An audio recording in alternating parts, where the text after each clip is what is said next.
नमस्कार दोस्तों, कहानी जिंदगी की के दूसरे एपिसोड में आपका स्वागत है। आज हम व्रत जीविका पुत्रिका यानी जितिया के बारे में, यह व्रत कैसे होता है, कौन सी कथा है और किन किन भगवानों की पूजा होती है, इसके बारे में जानेंगे। यह पूजा बहुत ही कठिन पूजा होता है। इस पूजा में भगवान गणेश, माता पार्वती और शिव जी की पूजा होती है। उसके बाद व्रत में प्रचलित कथाओं का श्रवण किया जाता है। कथा सुनने से भी बहुत लाभ होता है। इसकी पूजा शिव जी के प्रिय प्रदोष काल में की जाती है। व्रत का करना दूसरे दिन अष्टमी तिथि के समाप्ति पर किया जाता है। यहाँ आपको हम बता दें कि जितिया व्रत में 3 प्रमुख कथाओं का वर्णन है। इसकी पहली कथा सियारिन वाली है, दूसरी जिमुत वाहन की और तीसरा भगवान श्री कृष्ण से जुड़ा हुआ है। हम लोग सभी कथाओं को बारी बारी से जानेंगे। दोस्तों, इस कहानी की पहली कथा चिल्हो सियारिन की है। चलिए अब हम जानते हैं कि आखिर यह कथा क्या है। एक वन में सिम्मर के पेड़ पर चिल्हो रहती थी। उसी के बगल में एक झाड़ी में सियारिन रहती थी। दोनों में काफी मित्रता थी। चिल्हो जो भी खाने को लाती उसमें आधा हिस्सा सियारिन को देती। सियारिन भी ऐसा ही करती। जो कुछ भी उसे मिल जाता वो उसमें आधा हिस्सा चिल्हो को जरूर देती थी। इस तरह दोनों की जिंदगी काफी मजे में कट रही थी। दोनों के बीच कभी कुछ ऐसा नहीं हुआ जिससे विवाद उत्पन्न हो। एक बार की बात है, जंगल में कुछ औरतें जितिया व्रत के लिए पूजा पाठ कर रही थी। चिल्हो पेड़ पर बैठकर सब कुछ देख रही थी कि कैसे औरतें पूजा पाठ करती है। उसने आकर इन सारी बातों को सियारिन को बताया। चिल्हो सियारिन ने जब जाना इस व्रत की महिमा को, तो दोनों ने यह फैसला किया क्यों ना हम भी इस व्रत को करें। अगली बार इन दोनों ने भी व्रत करने का निश्चय किया और व्रत के लिए दिन भर वे भूखे प्यासे रहे। बड़ी निष्ठा से इन दोनों ने इस व्रत को उठाया। पर रात की बात है, सियारिन को बहुत जोर से भूख लगी। उसे भूख बर्दाश्त नहीं हो रहा था। वह सोच में पड़ गई कि अब क्या करूं। बगल में एक मांस का टुकड़ा था।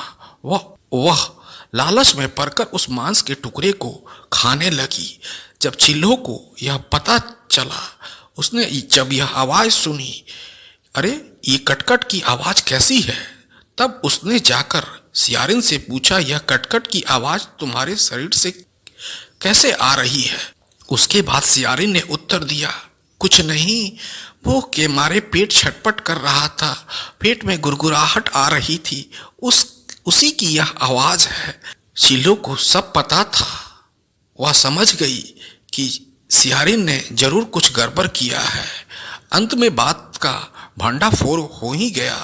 चिल्हो ने सियारिन को खूब डांटा कि जब तुमसे व्रत नहीं किया जा सकता तो तुमने इस व्रत को क्यों उठाया। इसके बाद दोनों के बीच थोड़ा मनमुटाव होने लगा। पर चिल्हो ने पूरी नियम से, पूरी निष्ठा से इस व्रत को किया। प्यारे मित्रों, कहानी के अगले एपिसोड में हम पहुंचते हैं।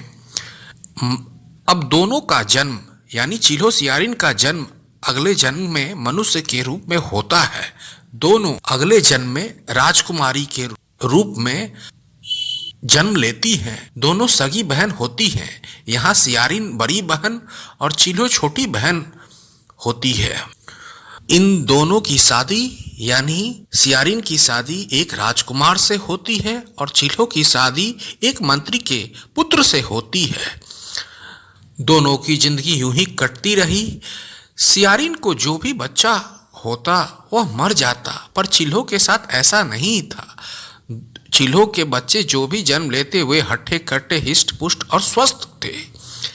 ऐसा देखकर सियारिन को जलन होता था चिल्हो से। वह उसके बच्चे को देखना तक नहीं चाहती थी। सियारिन ने कई बार चिल्हो के बच्चे को मरवाने का भरपूर प्रयास किया। यहाँ तक कि उसके बदन को काटकर, उसके सर को काटकर छोड़ दिया। फिर भी चिलो के बच्चे को कुछ नहीं होता था। इससे तो वह और जलने लगी कि आखिर इसके बच्चे क्यों नहीं मरते, क्यों सुरक्षित है। बाद में उसने चिलो को भी मारने का प्रयास किया और उसके पति को भी मारने का प्रयास किया, पर वह एकदम सफल नहीं हुई। अंत में उसे अपनी भूल का एहसास हुआ। ये मैं क्या कर रही हूँ, अपनी ही बहन के बच्चे को मार रही हूँ। हमें कभी भी शांति नहीं मिलेगी, हमें पाप लगेगा। अंत में वह जाकर चिलो के सामने रोती है और उसे क्षमा करने के लिए कहती है। चिलो उसे क्षमा कर देती है। जी हाँ, इस व्रत के करने के बाद चिलो का कोई भी बच्चा नहीं मरा। चिलो पर देवी कृपा थी, चिलो का बाल भी बांका नहीं हुआ। इस तरह वह हमेशा अपने मंत्री पति के साथ जीवन भर आनंद से जीती रही। जी हाँ, अब यह पहली कहानी समाप्त यहीं पर हो जाती है। दूसरी कहानी के लिए हमारे अगले एपिसोड को देखें। धन्यवाद।